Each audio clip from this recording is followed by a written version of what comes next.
지난 3일에 저희 이재명 대통령과 필리핀의 마르코스 주니어 대통령이 마닐라 말라카냥궁에 한국 필리핀 수교 77주년을 기념해서 정상회담을 가졌습니다. 회담에서 조선과 원전, 인공지능 등의 협력 확대를 약속하고 방산 물자 조달을 위한 시행 약정 개정을 포함해서 10건의 MOU를 체결했다고 합니다. 작년 한 해 우리나라 사람들이 필리핀 사람들과 오간 게 220만 명이고 필리핀에 가장 많은 출입한 나라 민족이 저희 나라 한국 사람이라 이야기합니다. 필리핀의 역사를 좀 없어요? 스웨이브가 안 됐지? 그러게 제가 넣었는데 안 들어갔나 보네요. 필리핀은 한 330년간 스페인의 지배를 받았습니다. 그리고 48년간 미국의 지배를 받고 그리고 일본의 3년간 식민지 지배를 받았습니다. 여러분 그 식민지 지배를 오랫동안 받으면 그 나라의 굉장히 여러 가지 상황이 안 좋아집니다. 그래서 깊은 상처를 남게 되죠. 스페인 사람들이 필리핀 사람들 지배하려고 할 때 그 남성보다 여성을 이렇게 더 중시했습니다. 여성들을 교육을 시키고 남성들을 집안일을 시키고 이랬어요. 그래서 저희가 이제 필리핀에 좀 있었잖아요. 선교를 가 있을 때 보니까 남자들이 밥을 더 잘해요. 청소년들이 남자들이 밥하는 거 보고 있습니다. 앉아 있습니다. 이게 무슨 문화가 했더니 원래 그렇대요, 문화가. 그래서 남녀가 좀 역전된 문화이고 그러다 보니까 사회가 그 상황적으로 좀 어려운 상황들이 있습니다. 남자들이 동성애자들도 많이 있고 보니까 그런 상황들이 있습니다. 그래서 이런 오랫동안 지배를 받다 보면 이런 이렇게 안 좋은 상황들이 국가적으로 일어나죠. 우리나라도 중국과 몽고와 또 일본의 지배를 받은 적이 있습니다. 그래서 우리나라 안에 뭐가 있습니까? 한이 있습니다. 갑작스럽게 평화롭게 살다가 갑자기 이렇게 전쟁이 일어나고 가족들을 잃거나 죽어가거나 하는 것들을 경험했기 때문에 그래서 우리가 드라마나 영화를 보면 이렇게 마음의 한과 눈물을 삼으신 분들이 있죠. 어떤 악한 세력에 오랫동안 억압을 당하게 되면 좋지 않은 결과를 가져오게 됩니다. 인간 안에 있는 하나님 형상이 깨어지고 왜곡된 그 삶을 살아가는 원인이 바로 이 악한 세력들이 이 땅 안에 존재하기 때문에 그렇습니다. 오늘 본문에는 그렇게 억압당하고 있는 한 사람의 이야기가 나옵니다. 그는 귀신의 세력에 붙잡혀 있었습니다. 그런 이 사람을 위해서 예수님이 찾아오십니다. 오늘은 무덤 사이에 사는 사람을 구원하신 예수님이라는 제목으로 본문을 통해 주신 은혜를 함께 나누기를 원합니다. 첫 번째, 귀신의 권세 아래서입니다. 1절에서 5절 말씀 한 번 더 같이 보겠습니다. 예수께서 바다 건너편 거라사인의 지방에 이르러 배에서 나오심에 곧 더러운 귀신 들린 사람이 무덤 사이에서 나와 예수를 만나니라. 그 사람은 무덤 사이에 거처하는데 이제는 아무도 그를 쇠사슬로도 멜 수 없게 되었으니 이는 여러 번 고랑과 쇠사슬에 매어 있어도 쇠사슬을 끊고 고랑을 깨뜨렸음이로라. 그래야 아무도 그를 제어할 힘이 없는지라. 밤낮 무덤 사이에서나 산에서나 늘 소리를 지르며 돌로 자기의 몸을 해치고 있었더라.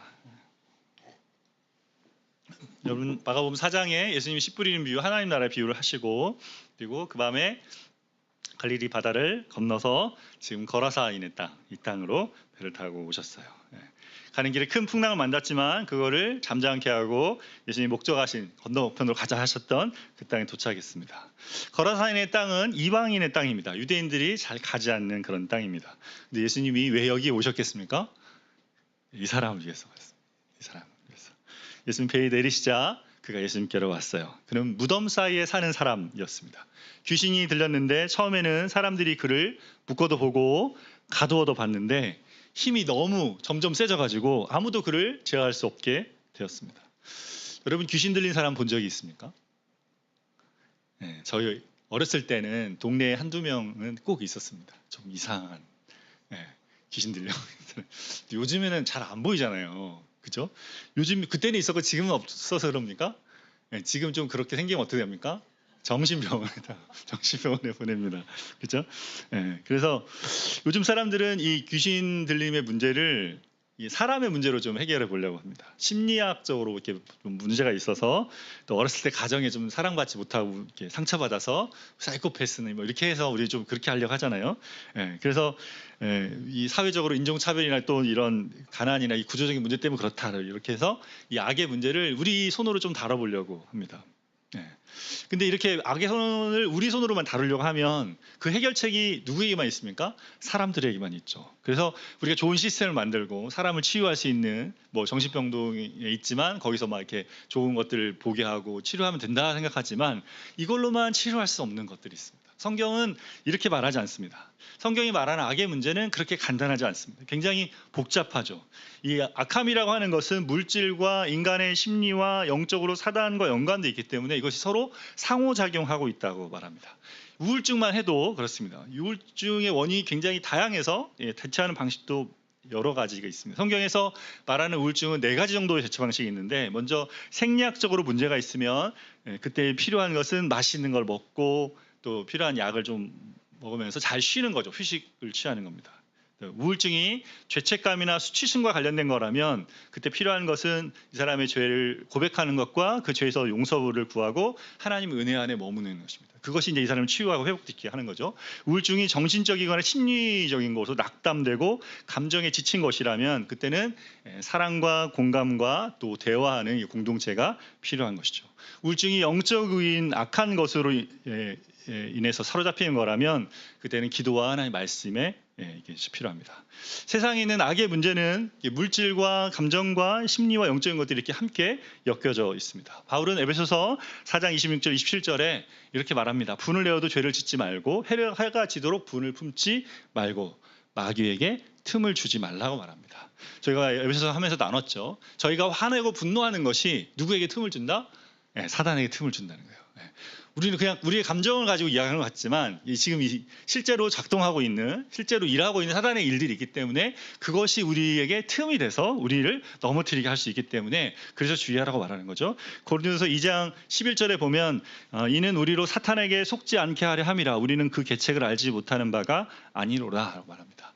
고린도 교회가 사도 바울을 비난했단 말이에요. 거기 비난하는 사람들이 있었어요. 바울이 지금 고린도서를 쓰면서 내가 그 사람들 에 대해서 이렇게 말할 때 너무 심하게 말하고 싶지 않다.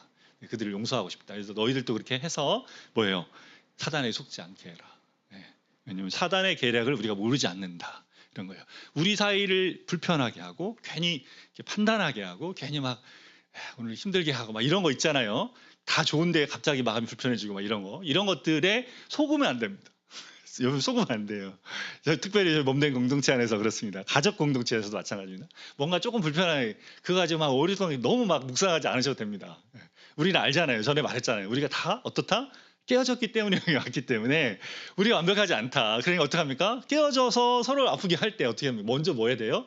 주님께 먼저 가야 되고 서로 위해서 뭐 해야 돼요? 위해서 기도해주고 가족 공동체도 마찬가지라 그랬습니다. 그대로 대할 때 그 안에 뭐예요? 우리가 알지 못하는 뭐가 있습니다. 그래서 우리를 자꾸 넘어뜨리려 한단 말이에요. 가족 관계를 계속 깨뜨리려 한단 말이에요. 이때 뭐 해야 돼요? 이렇게 잘 봐야 됩니다. 그래서 이거에 대한 이해를 가지고 있어야 돼요. 사단은 다양한 요인으로 우리의 삶을 망치려고 합니다. 감정적인 분노와 원한과 또 정죄함과 두려움과 무거움 같은 것들을 우리를 사로잡으려고 합니다. 이런 사단의 역사는 우리의 내적인 문제만 아니라 우리가 살아가는 사회 구조 안에도 함께 자리하죠. 사람들이 나쁜 사람은 아닌데 회사를 다니거나 어떤 국가의 정책이나 이런 것들 안에 들어가 있으면 법이 그래, 회사가 이래 가지고 그걸로 이 사람이 나쁘지 않은데 이 사람이 머물러 있는 그 제도나 시스템이 그 사람이 우리 다른 사람에게 굉장히 부당한 일을 하게 하는 거죠.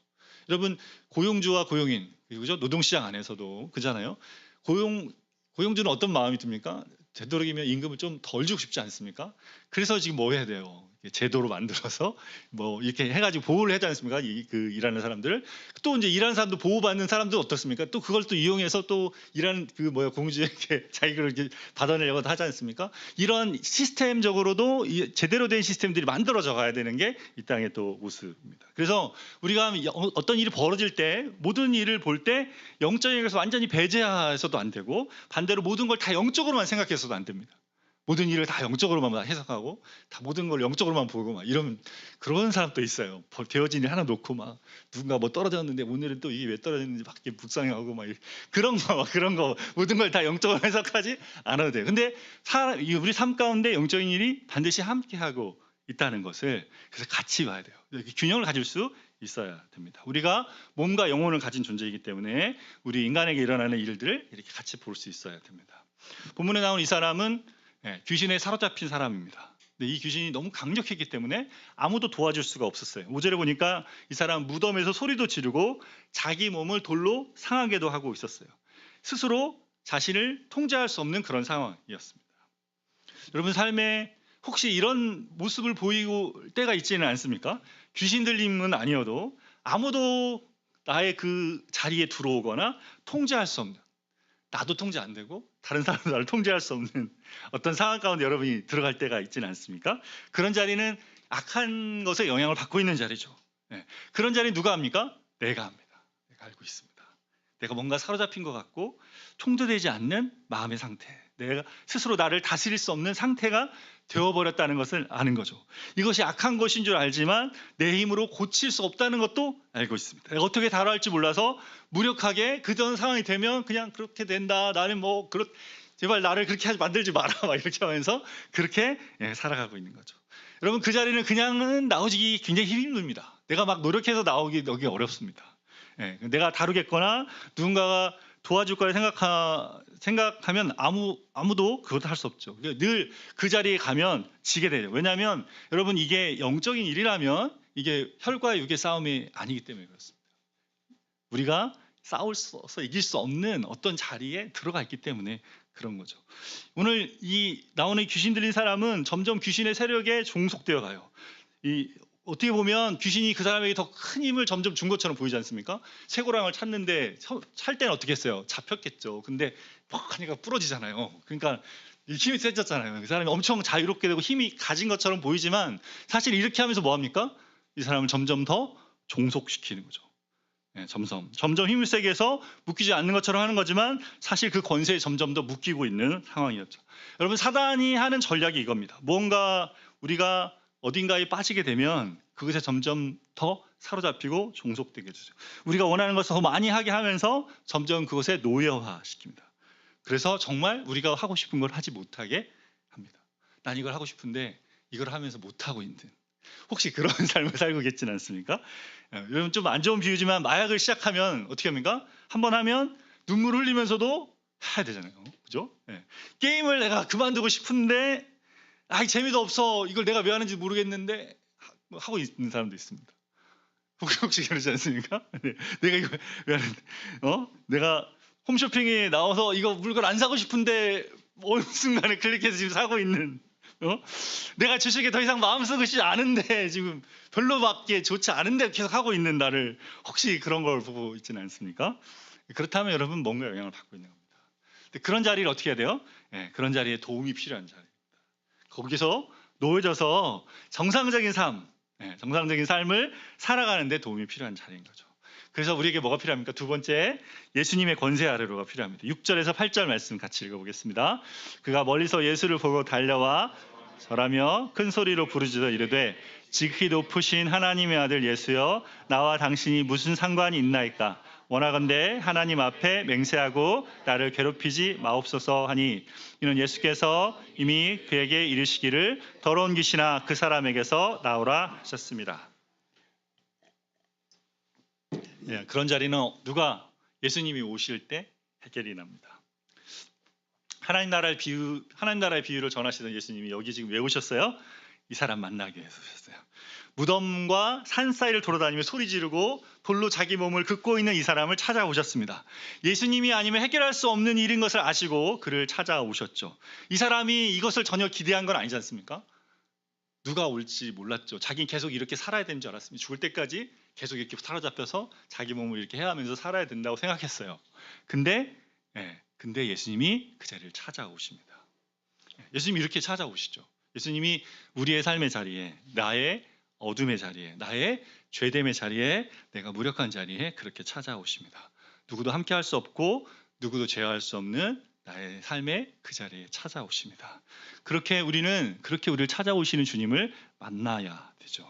그렇게 찾아오시는 예수님 앞으로 나가야 됩니다. 6절에 보니까 그가 멀리서 예수를 보고 달려와서 절하였다라고 되어 있어요. 예수님 보고 이 사람이 달려와서 엎드렸습니다. 여러분 이게 시작이죠. 예수님 앞에 먼저 머물러야 되는 겁니다. 예수님 앞에서 이 사람이 한 말이 뭡니까? 지극히 높으신 하나님의 아들 예수여, 나와 당신이 무슨 상관이 있습니까? 그랬어요. 그러고 나서 뭐라 말합니까? 하나님 앞에 맹세해서 나를 괴롭게 말아달라 그랬어요. 예수님이 자신들과 상관이 없으니까 하나님께 맹세해서 나를 괴롭게 하지 말라 이렇게요. 뭡니까? 예수님을 지금 속이려 드는 거 아닙니까? 사람들이 보고 있는 자리에서 마치 이 귀신이 누구를 괴롭히고 있습니까? 이 사람을 괴롭히는 사람이 이 귀신 아니에요? 근데 마치 예수님이 오셔서 이 사람을 괴롭히는 것처럼 그렇게 말하고 있는 거예요. 하나님께 맹세해서 나를 괴롭게 말아달라 이렇게 지금 그죠? 지금 예수님을 오히려 지금 자기가 일을 하지 못하게끔 지금 이게 하고 있는 거죠.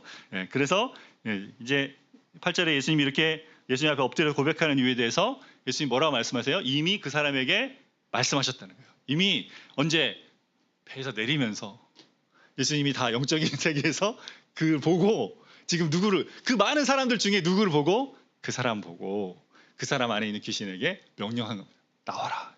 그러니까 예수님 앞에 달려나와서 지금 엎드려서 지금 하고 있는 거죠.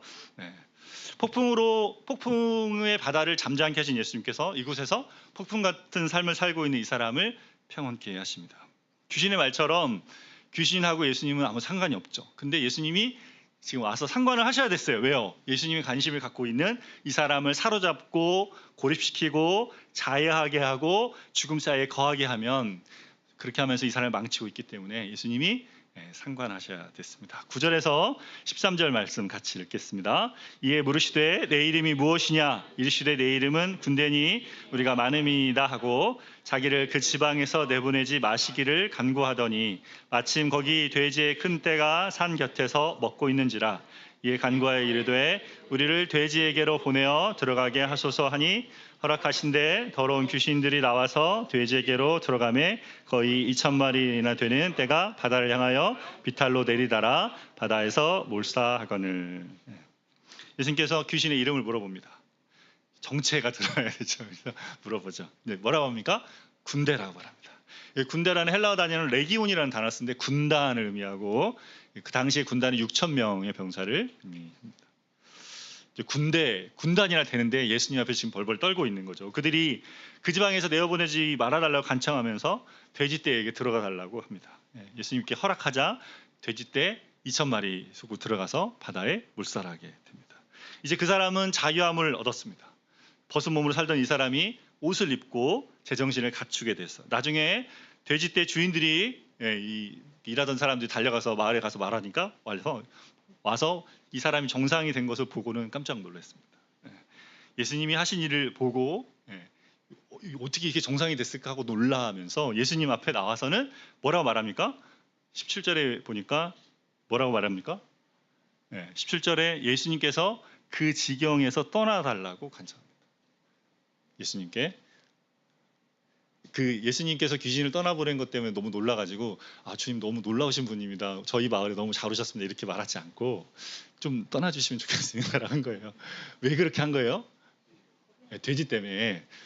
우리 덕후 집사님 계셔가지고 돼지 2,000마리면 얼마쯤 됩니까? 한 마리 얼마쯤 됩니까? 15억 좀 됩니까? 15억 좀 된답니다. 지금 2,000마리 그 정도 된다는 거죠.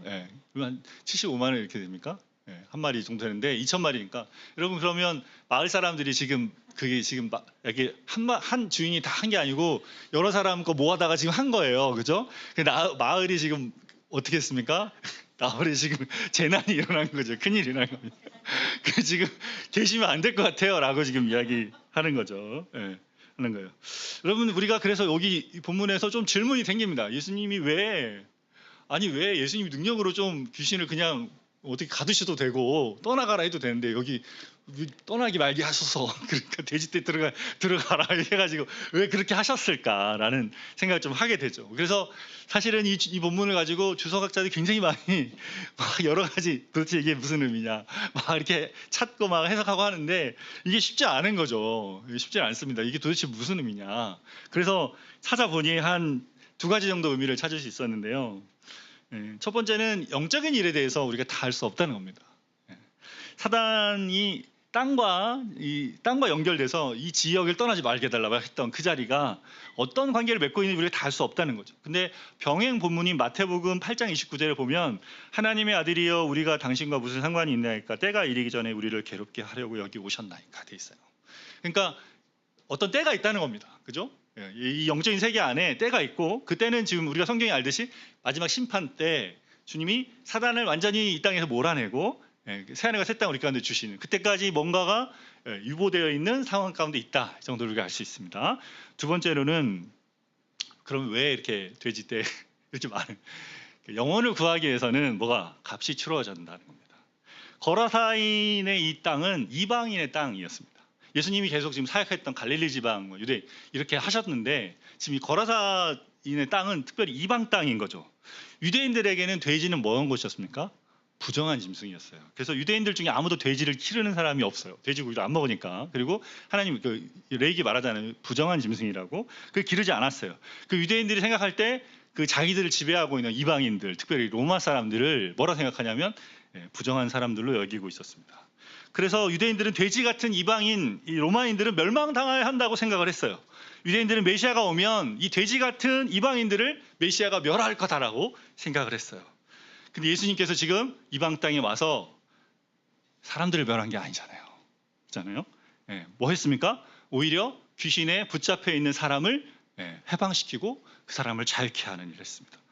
예수님은 지금 뭘 말하냐면 사람들의 진짜 문제는 이 군대가 되는 이 군단이 사람들의 밖에 있지 않고 어디에 있다? 사람의 안에 있다는 거예요. 안에 있다. 우리가 사단에게 사로잡힌 우리 마음이 문제라는 거예요. 사로잡힌 마음, 우리 안에 있는 그것이 문제라는 거 보입니다. 예수님이 사람을 치유하시며 말씀하시는 것은 선악을 구분짓는 경계가 우리 밖에 있지 않고 우리 마음 한가운데를 가로지른다. 제가 지난번 낸시가 했던 말이었잖아요. 솔제니치는도 이런 이야기를 했답니다. 그래서 우리의 마음의 사리를 가로지르는 이 악의 우리의 마음의 안에 있다. 밖에 있지 않다. 내가 맞고 너희는 틀렸다. 우리는 살아야 되고 너희는 죽어야 된다. 이런 것이 아니라는 거예요. 예수님이 지금 말씀하신 거예요. 유대인만 하나님이 구원받는 백성이고 이방인들 다 죽어야 돼. 이런 게 아니라는 말이에요. 유대인들은 지금 생각하고 있는 거 아닙니까? 지금 벌어지는 일들 아시지 않습니까? 그죠? 지금 어떤 일이 되었는지 아시지 않습니까? 이게 왜 지금 이런 거예요? 없어져야 된다는 거예요. 너희는 다 없어지고 이제 우리가 힘을 가져야 이것 때문에 시작된 거라면 하나님 지금 이게 아니잖아요. 사람들 다 없애는 게 하나님이 주신 게 아니잖아요. 구원하시고 살리는 거 아닙니까? 회복시키는 거 아닙니까?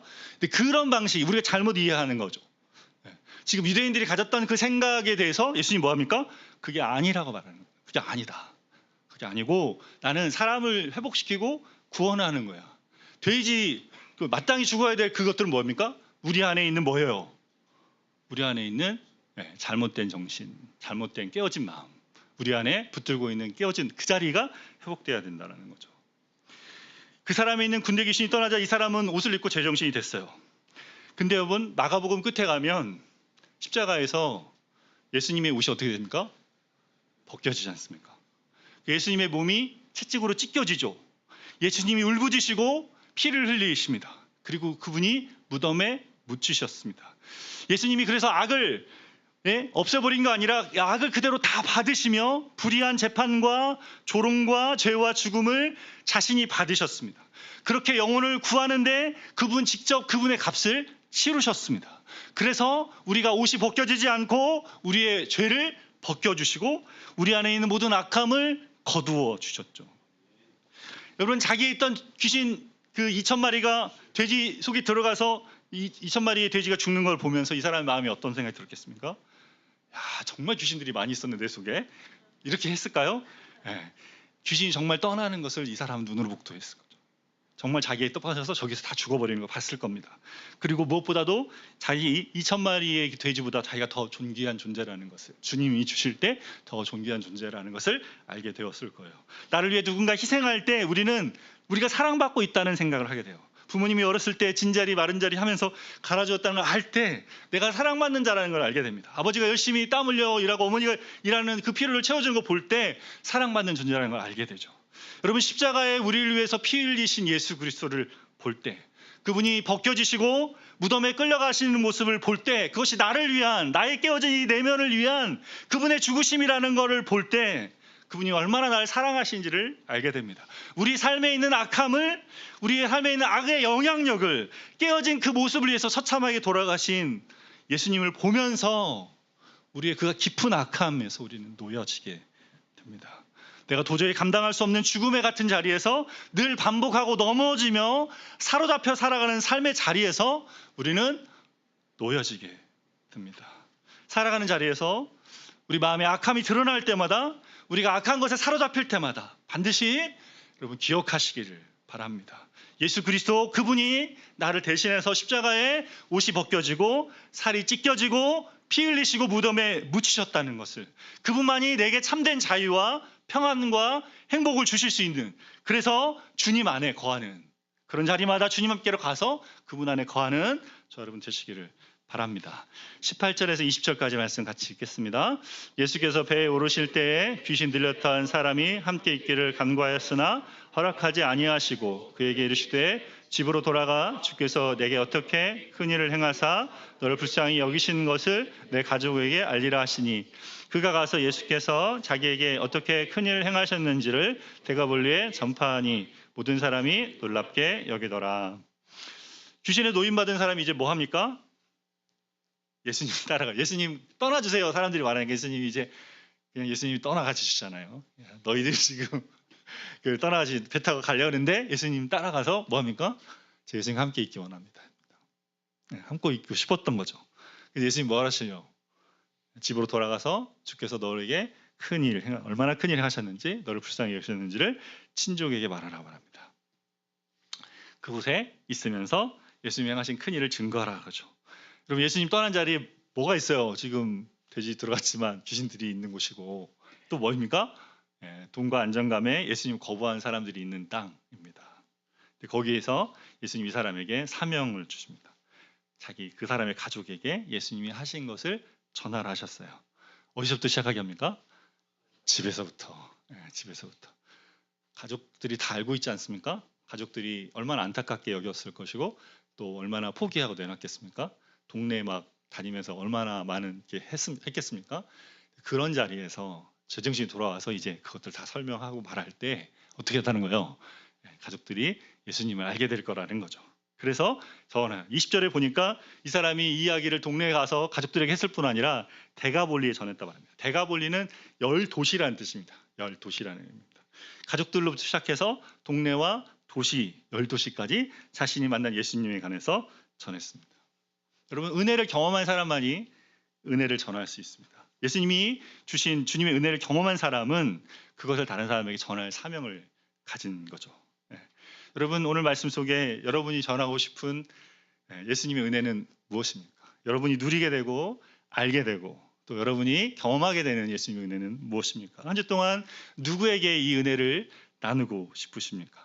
이번 한 주도 우리를 사로잡는 것에 더 놓여지게 하시고 온전한 모습으로 살아가게 하게 하시는 주님의 은혜를 누리시며 이것을 여러분의 가족들에게 또 함께하는 사람들에게 나누며 살아가는 여러분 되시기를 바랍니다. 주신 말씀 가지고 주의 음성을 내가 들으니 함께 찬양하며 기도하며 나가겠습니다.